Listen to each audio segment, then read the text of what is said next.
What if your worst nightmare comes true? What if you actually reach the pinnacle of success and then lose everything? Let me tell you something that happened to me 13 years ago. I lost everything. And when I say everything, I mean everything. And here's the thing about losing your money.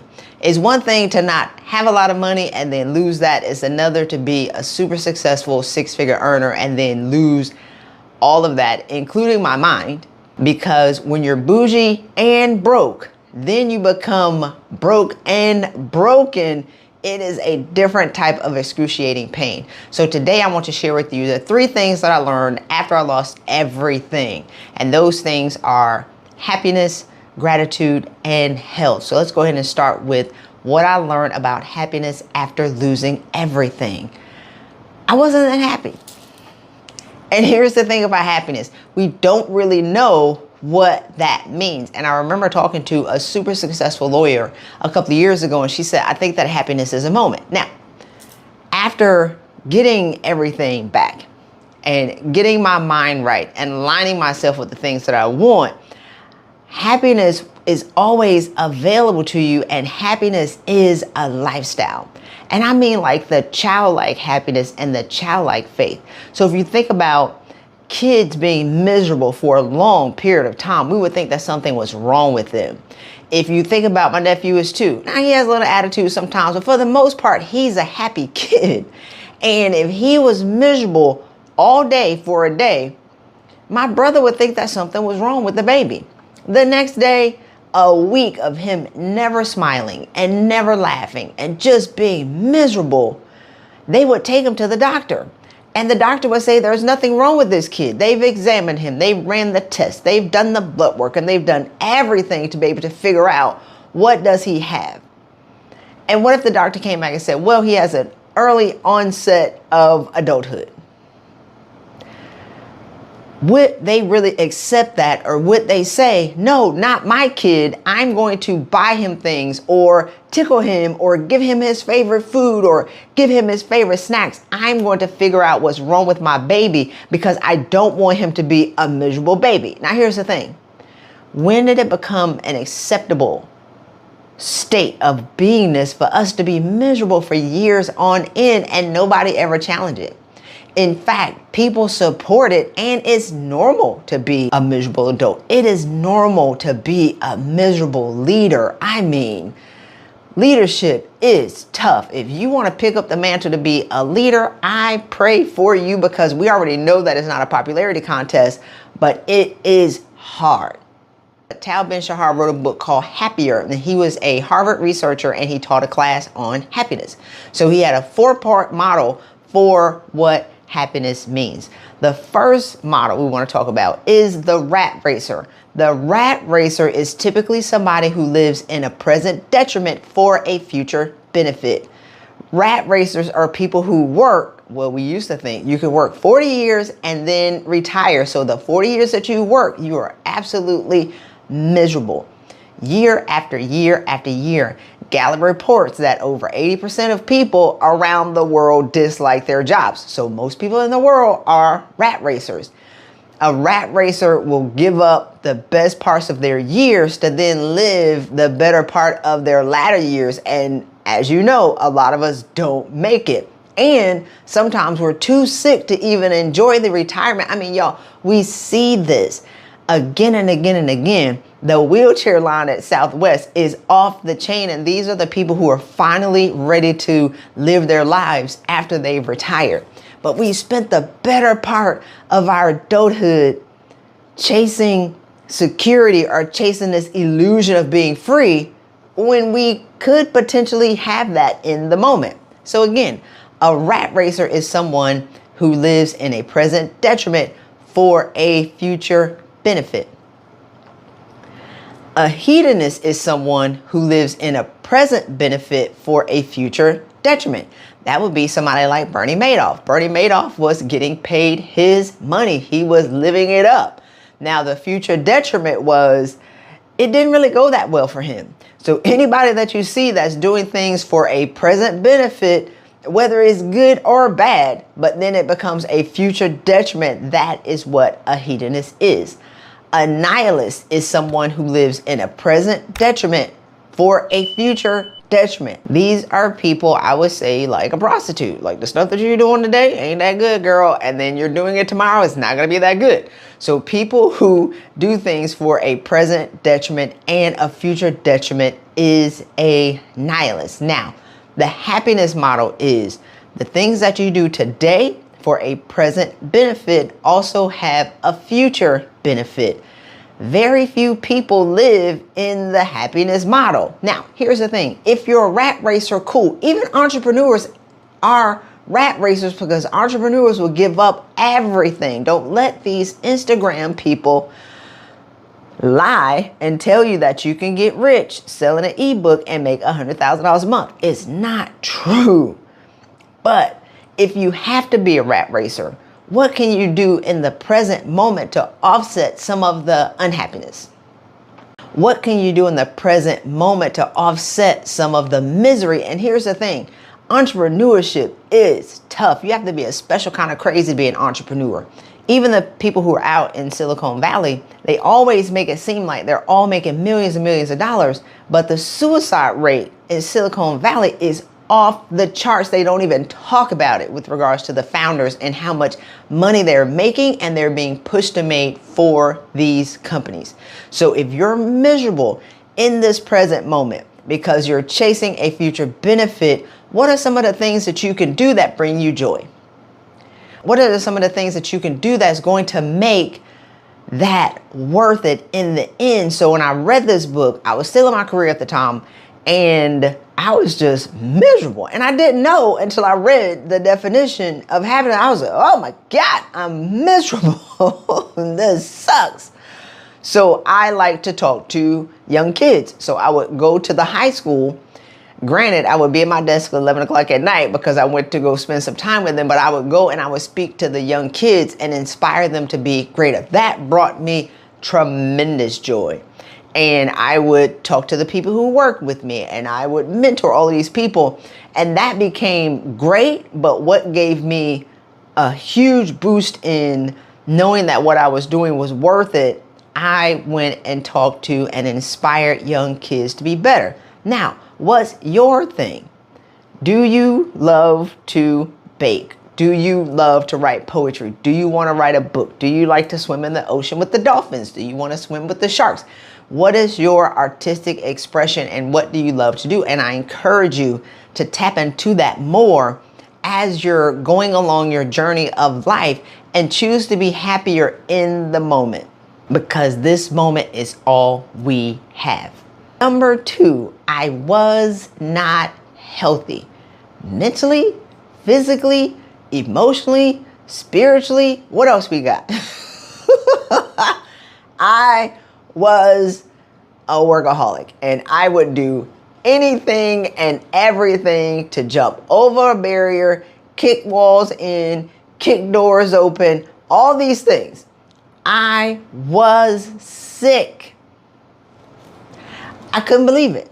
But I never slowed down to take care of myself. I didn't have time to work out. I didn't have time to meditate. I didn't have time to go to yoga retreats. I didn't have time to relax. I didn't have time to go on these quests to be happy. Who has time for that? I'm trying to win. and it's insane to hear it coming out of my mouth today, but I know a lot of y'all are doing it. We don't have time to do anything other than go for our next goal, go for the next degree, go for the next certification, go for the next award. And we're giving up the best parts of who we are. We're giving up the things that we were given free at birth. We're giving up the ability to have peace and joy and harmony and mental health and our physical health and our emotional health and our spiritual health. We're giving all these things up for what? To win what, I think is the question. Like, what are we really doing here? And so, but you can tell me that in a moment. I'm chasing it. I'm going for it. I was addicted to doing and enduring. We are conditioned to endure. I expected disrespect when I went to work. I expected to fight somebody.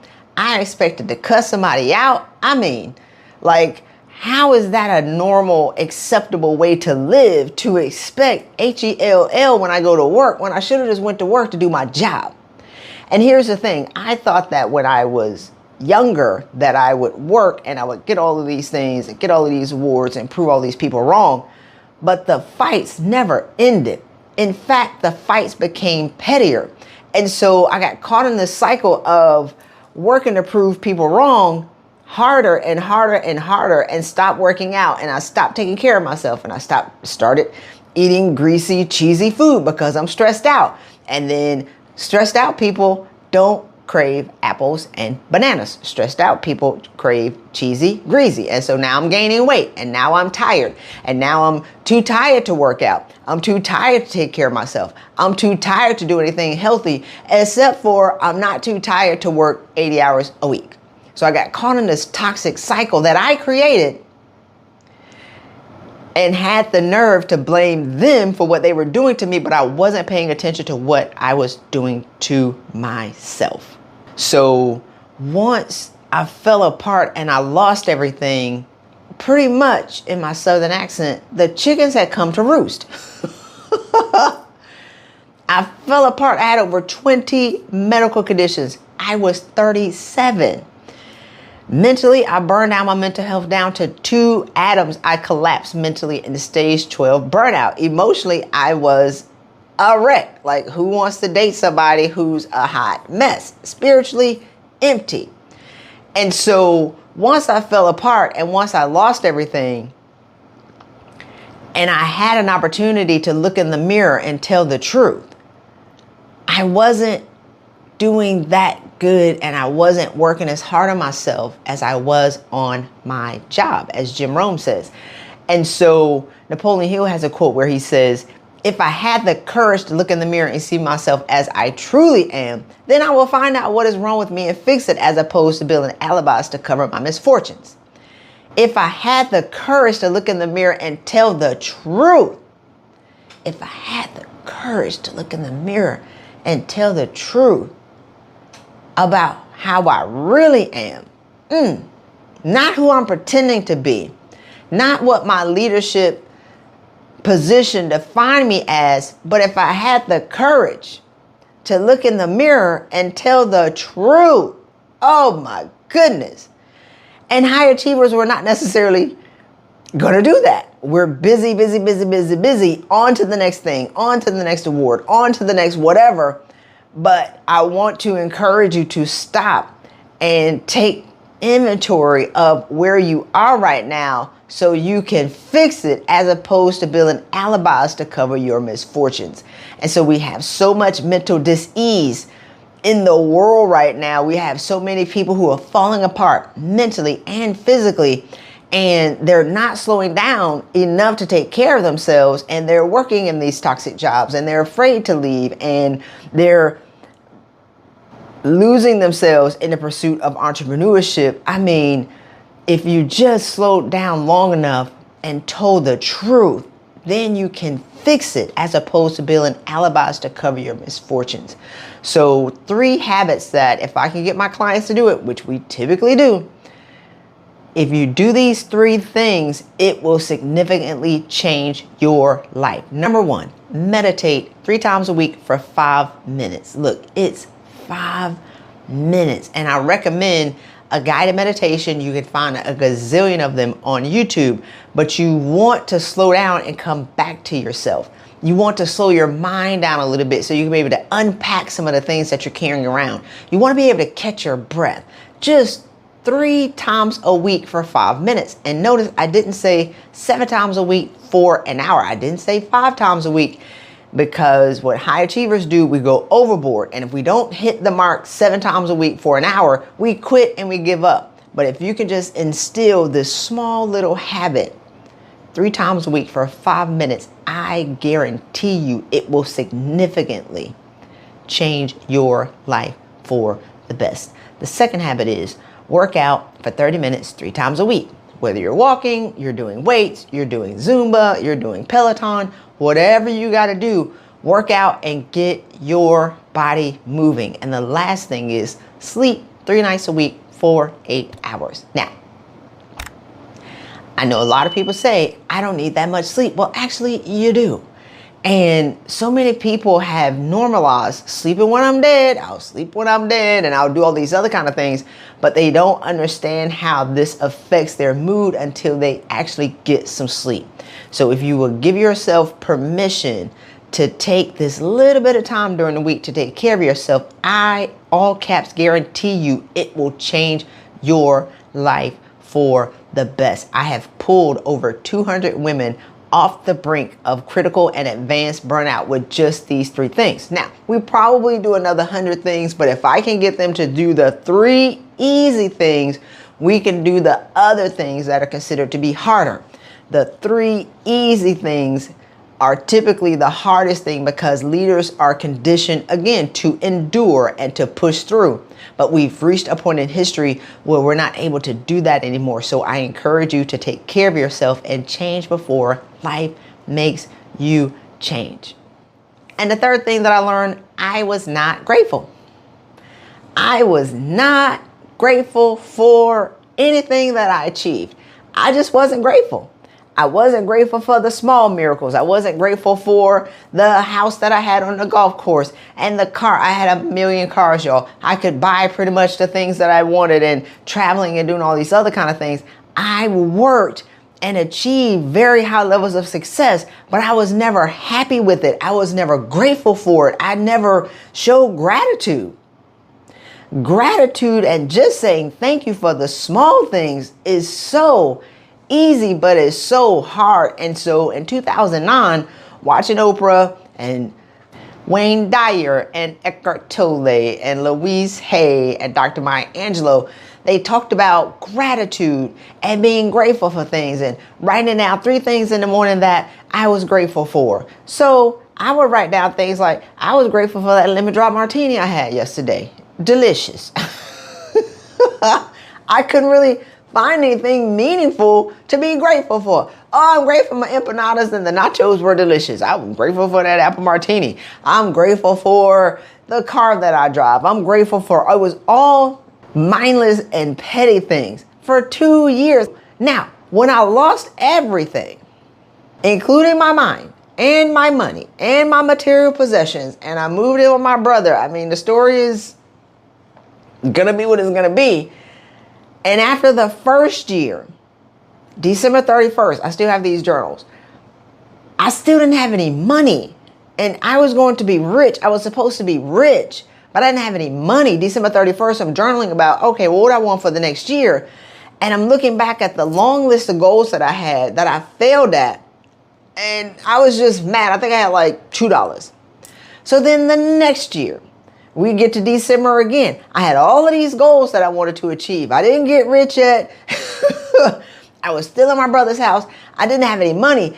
And in order to stay there and not just go jump in the waters of Lake Minnetonka and drown myself, I said, okay, Christy, what do you have?